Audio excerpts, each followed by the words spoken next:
The Spy Who Fooled Hitler, Unmasking the Enigma of Agent GARBO. Imagine a world on the brink where the fate of nations hangs by a thread. A lone man, armed with nothing but his wits and a burning desire for justice, steps into the shadows.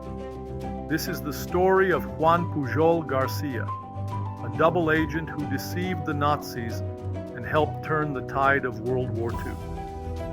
But what drove this ordinary man to extraordinary feats of espionage? Our documentary segment aims to explore the psychological complexities and moral ambiguities of espionage through the lens of Juan Pujol Garcia's life. We delve into the motivations that transformed a simple chicken farmer into a master of deception, examining the personal sacrifices and ethical dilemmas he faced in his quest to defeat tyranny.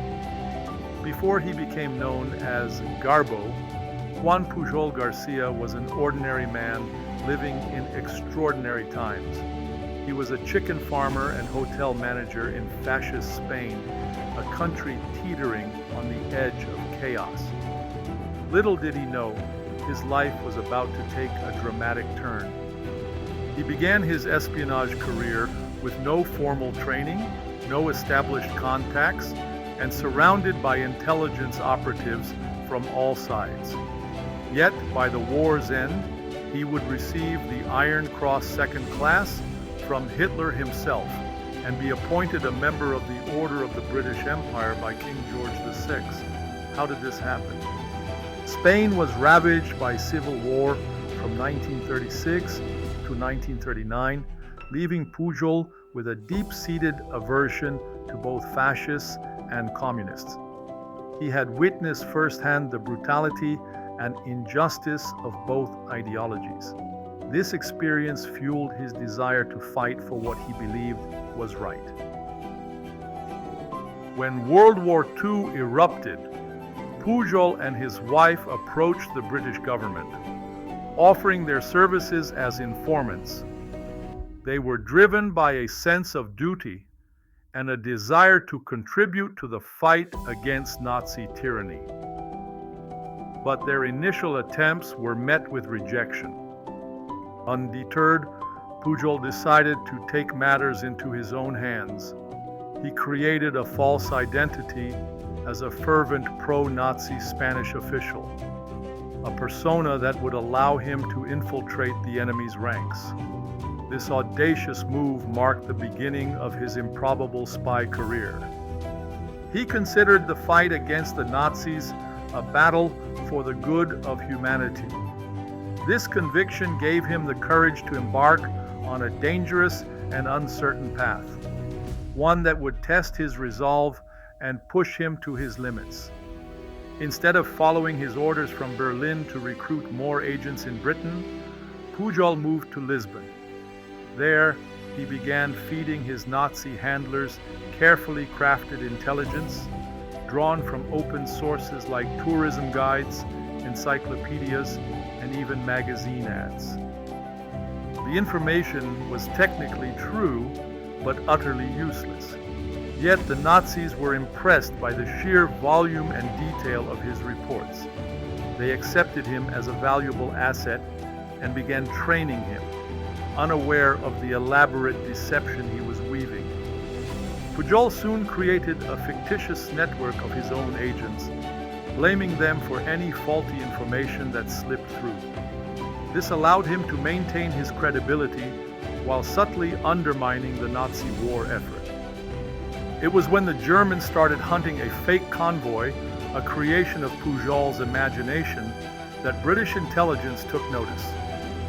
They were intrigued by the audacity and effectiveness of this unknown operative. It was the British who gave him the code name GARBO, a tribute to his masterful acting skills. He and his handler expanded their fake network, eventually convincing the Nazis to pay for 27 spies who didn't exist. His reports became so elaborate that he had to transmit them to Berlin via radio. This constant flow of misinformation overwhelmed German intelligence. hindering their ability to infiltrate the British government. His primary goal was deception, to mislead the enemy and protect Allied interests. When Operation Torch, the Allied invasion of North Africa, was launched, Pujol sent his Nazi handlers a letter, backdated via airmail, warning them about the impending invasion. The letter was designed to arrive just too late to be of use, but it served to reinforce his credibility in the eyes of the Wehrmacht. The Nazis took the bait, further solidifying Pujol's position as a trusted source of information. Pujol's finest hour came during Operation Fortitude, the massive Allied deception operation aimed at misleading the Germans about the D-Day landings. The Germans were deeply concerned about the buildup of Allied forces in Europe. Between January and June 1944, Pujol transmitted 500 times, carefully feeding the Germans snippets of information that led them to believe Pas-de-Calais was the main target for the Allied invasion, and that Normandy was merely a diversion. His deception was so effective that it kept 19 Nazi infantry divisions and 2 armored divisions stationed at Pas-de-Calais, far from the actual landing site. This allowed the Allies to establish a crucial beachhead in Hitler's Fortress Europe. Even after the landings, Pujol's broadcast to Berlin managed to keep those units from moving for a full 2 months. British intelligence believed that had Rommel moved those units to Normandy, they would have tipped the balance, potentially pushing the Allies back into the English Channel. His success in manipulating the Germans earned him even more credibility. He was rewarded by Hitler himself via radio with the Iron Cross, a testament to the effectiveness of his deception. After the war ended, Pujol feared reprisals from surviving Nazis. He knew that his actions had made him a target, and he needed to disappear to protect himself and his family.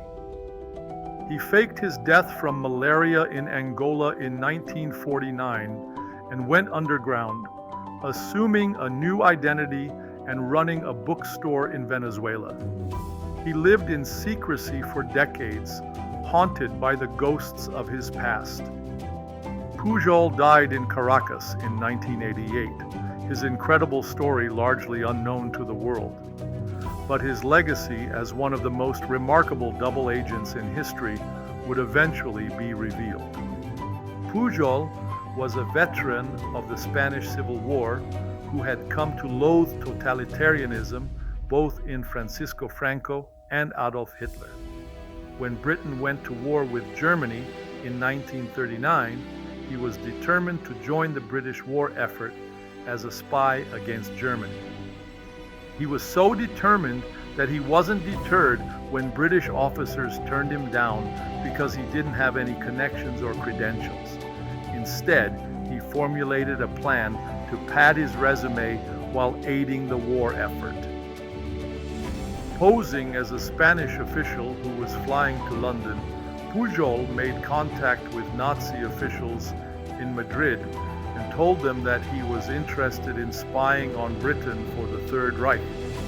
After that, he began sending the Nazis fabricated information that they thought was from London, but which was actually fed from Lisbon and Madrid. Essentially, Pujol became a rogue double agent whom Britain didn't even know it had. His audacity and resourcefulness were remarkable, especially considering his lack of experience.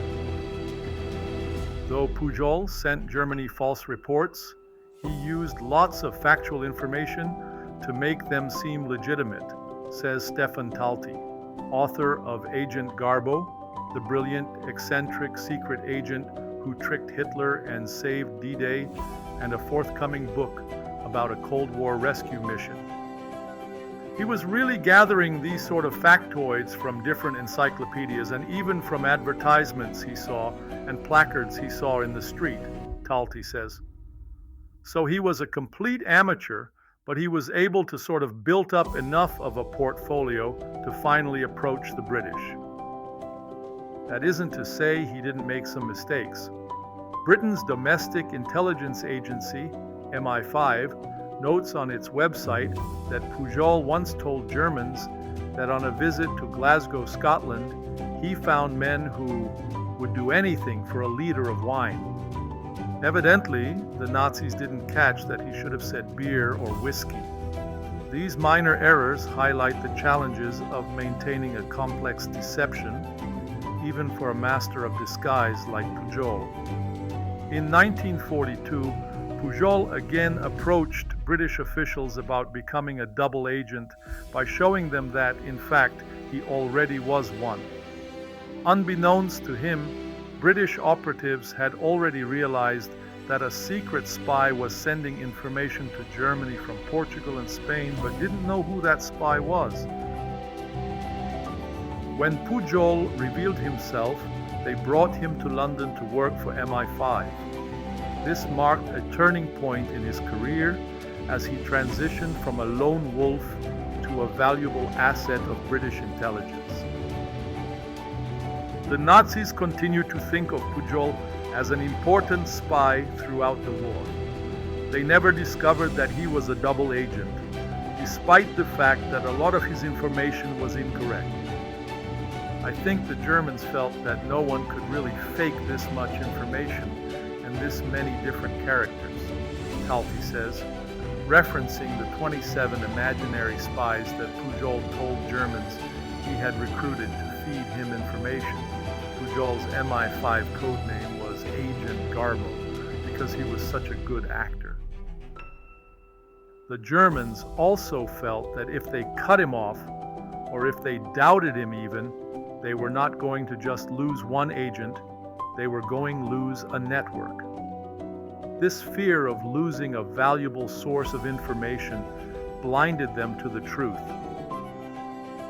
In his most famous deception, Pujol told the Nazis that news they'd heard about a planned invasion of Normandy was fake. Of course, this wasn't true, and as a result, the Nazis were unprepared for the Allies' successful D-Day invasion. This single act of deception had a profound impact on the course of the war, saving countless lives and ensuring the success of the Allied landings. It is a testament to the power of misinformation and the skill of Agent GARBO. After the European War ended in 1945, Pujol continued to work for MI5 to investigate whether Germany had any plans to resurrect a sort of Fourth Reich. His dedication to fighting tyranny extended beyond the immediate conflict. After this, Pujol wanted to get out of Europe and away from his memories of the war, so he moved to Venezuela. But because many former Nazis had also chosen Venezuela as a place to flee from their crimes, Pujol figured it would be safer for him there if everybody thought he was dead. In 1948, he called Tommy Harris, who'd been his handler at MI5, and instructed him to tell everyone that he had died of malaria in Angola. Harris spread this news through the organization, and a year later, the British ambassador officially told Spain that he was dead. The news reached Pujol's first wife and children in Spain. Meanwhile, in Venezuela, Pujol grew a beard and started wearing a distinctive pair of glasses.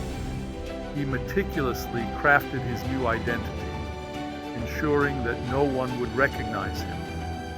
Pujol kept his secret until the 1980s, when the British writer Nigel West looked into his life and theorized that he hadn't died. West tracked down Pujol, who came out of hiding and announced that it was true. He returned to Europe and reconnected with his ex-wife, who'd always suspected he was alive, and his very upset children who had not. His return was a shock to many, but it allowed him to finally share his incredible story with the world. He died a second and final time in 1988, but not before writing a book about his life with West. His legacy as a master of deception and a hero of World War II is now secure. Talty notes that Pujol didn't have to fake his death for as long as he did. He would have probably been safe from Nazi retaliation had he, for instance, revealed himself in the 1960s. Talty argues that Pujol seemed to be ashamed that he was not able to make a successful career for himself in Venezuela after the war, and that this is part of why he stayed in hiding. In addition, Talty says that Pujol was good at assuming different personas, one of the reasons he was such an unusually good spy in the first place. If you read espionage history, so many agents are either trapped into becoming double agents or paid for their work, Talty says. But that wasn't the case for Pujol. He was an idealistic double agent, which is very rare. He did it strictly out of idealism, and I think also to realize himself as the great improvisational actor that he knew he was. It gave him a role that he wanted to play. This highlights the complex motivations that drove Pujol, a man who found purpose and fulfillment in the art of deception. Files released today at the National Archives reveal the inside story of Juan Pujol Garcia, codenamed GARBO, the most remarkable of Britain's Second World War double-cross agents. The files show how he fed misinformation to the Germans in order to deceive them about Allied intentions on a number of topics, most notably the timing and location of the D-Day landings. They also reveal the price of this success, particularly on Garbo's young wife, who had been an integral part of setting up the espionage network, and yet soon came to be seen as the biggest threat to its success. The sacrifices made by those closest to spies often go unnoticed, but they are an essential part of the story. GARBO, unlike virtually all other double-cross agents, was not originally a German spy. Instead, he started out on his own, working in Lisbon, feeding the Germans information he made up from the few maps and guidebooks he had available. Garbo's wife, Araceli, played a vital role in the setting up of this deception.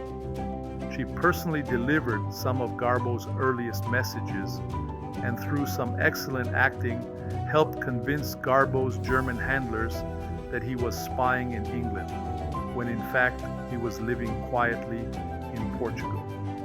From the outset, it was clear that GARBO could not run a deception network on his own, and he was keen to establish links with the British intelligence services.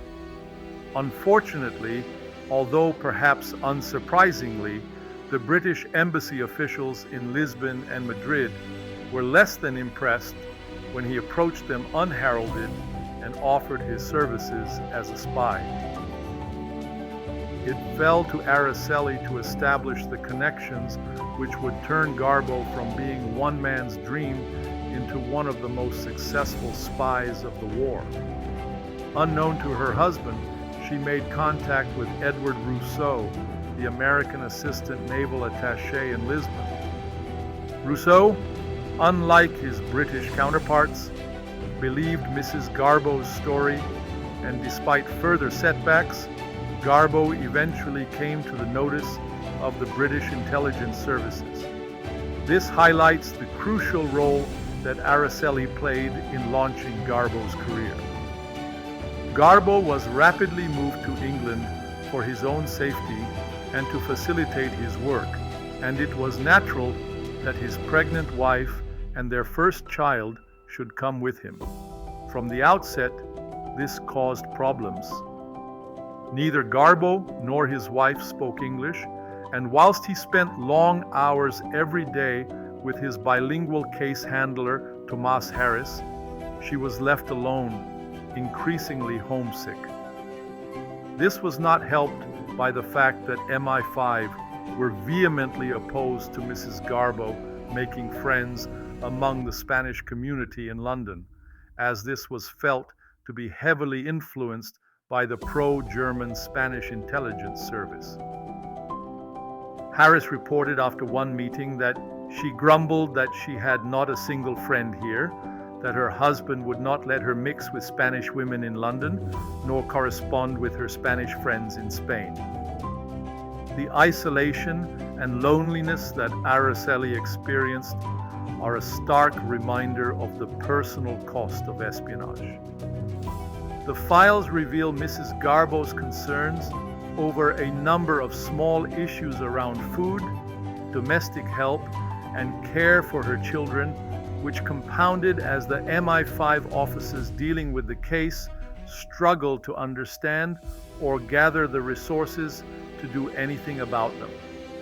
At the same time, she was clearly cut out from any involvement in the network which she had been so instrumental in setting up. This sense of being excluded and undervalued contributed to her growing unhappiness. These problems manifest themselves in increasingly erratic behavior. At a dinner to celebrate their anniversary, Mrs. Garbo told a concerned Harris that she had already developed grandiose plans to blackmail the Germans and impoverish Hitler. Recognizing her mistake, she retracted her comments later the same evening, but it helped to reinforce concerns MI5 held regarding her. Her emotional outbursts and impulsive behavior raised concerns about her reliability and security risk. Through the middle of 1943, Mrs. Garbo became increasingly upset and homesick. Harris wrote that she is a highly emotional and neurotic woman, and therefore I have never definitely disillusioned her in her hopes that she might be allowed to see her mother before the termination of the war. She frequently complained, with some justification, that she rarely got to see her husband due to the pressures of his work. The strain of living a life of deception and isolation took a heavy toll on her mental and emotional well-being. Desperately homesick and lonely, Mrs. Garbo took matters into her own hands and demanded that she be allowed to return to Spain, or else she would go to the Spanish embassy and reveal all. This led to a major argument between Garbo and his wife and concern for MI5. British intelligence officers realized they needed to do something to address the security risk and initially came up with the plan of supposedly cutting ties with the Garbos and getting him to continue work unbeknownst to his wife. Her desperation and threats forced MI5 to take drastic measures to protect the operation. Garbo himself came up with the much more radical plan that they put into action. Garbo, together with MI5, would pretend that he had been placed in prison because of his wife's actions and the security threat it posed. When informed, Mrs. Garbo went through the full range of emotions, contrition, anger, and then despair. This elaborate deception was designed to control her behavior and prevent her from jeopardizing the mission. Later that evening, she made a desperate call to the MI5 wireless operator who worked with Garbo. He came round to the house to find her sitting in the kitchen with all the gas taps turned on. She demanded he left, but instead he went out into the garden and later recalled that during the next hour and a half, I found her sitting in the drawing room with both gas fires turned on 2 separate occasions. Summing up, the officer concluded that there was a 90% chance that this was mere play acting, but she was sometimes in such a nervous state that there was the 10% chance of an accident. This incident highlights the extreme emotional distress that Araceli was experiencing. Tommy Harris's report on the incident shows that MI5 took a harsh line on Mrs. Garbo's behavior. He wrote that she thought that if she could lure him, the wireless operator, round, that she would terrify him by a pretense of suicide, that when he reported to us, as she had anticipated in panic, she would have called our bluff and we would come running up to her. As it was, the security services continued with their pretense of Garbo's incarceration. Mrs. Garbo was forced to give a statement in which she admits that all the blame attaches to her and that she will not do anything in future to jeopardize the work being done by her husband or cause embarrassment to the office. To add authenticity, Garbo himself penned a fake statement which he was supposed to have made to a tribunal into the case. One MI5 officer admiringly minuted that it had shades of Pericles. The manipulation and control exerted over Araceli are a disturbing aspect of this story. Garbo was therefore released on the understanding that Mrs. Garbo would do nothing further to interfere with the spying work being carried out. Although Mrs. Garbo's direct agitation to return to Spain stopped following her husband's elaborate deception plan, it does not appear that she was any happier. Despite her vital role in establishing GARBO, she was cut off from any involvement in the case and isolated from much external contact. Her contributions were ultimately overshadowed by the demands of the mission. These files document much of the extraordinary success of GARBO as an agent. However, they also reveal the human cost. In this case, it was Garbo's wife who paid the greatest price for her husband's work. At the height of a bloody conflict, it is easy to understand why Garbo and MI5 took such a tough line. But it is difficult not to feel sympathy for Mrs. Garbo and admiration for her role in one of the greatest deceptions of the 20th century. Her story serves as a reminder of the sacrifices made by those who support the unsung heroes of espionage. The story of Juan Pujol Garcia, Agent Garbo, is a testament to the power of deception and the courage of individuals who risk their lives to fight for what they believe in. But it also raises important questions about the ethics of espionage and the human cost of war. What drove this ordinary man to such extraordinary feats of deception? What sacrifices did he and his family make in the name of freedom? And what lessons can we learn from his story today? If you're captivated by the story of Agent Garbo and want to learn more about the world of espionage, here's what you can do. Share this story.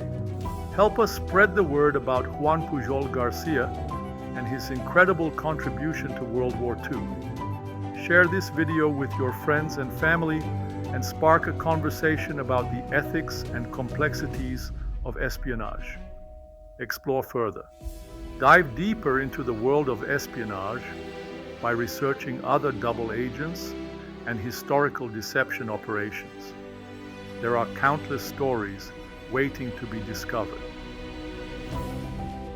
Support historical preservation. Consider donating to organizations that preserve historical documents and artifacts related to espionage and World War II. Your contribution can help ensure that these stories are never forgotten. Engage with us. Leave a comment below sharing your thoughts on Agent Garbo's story and the ethical dilemmas of espionage. We want to hear your perspective.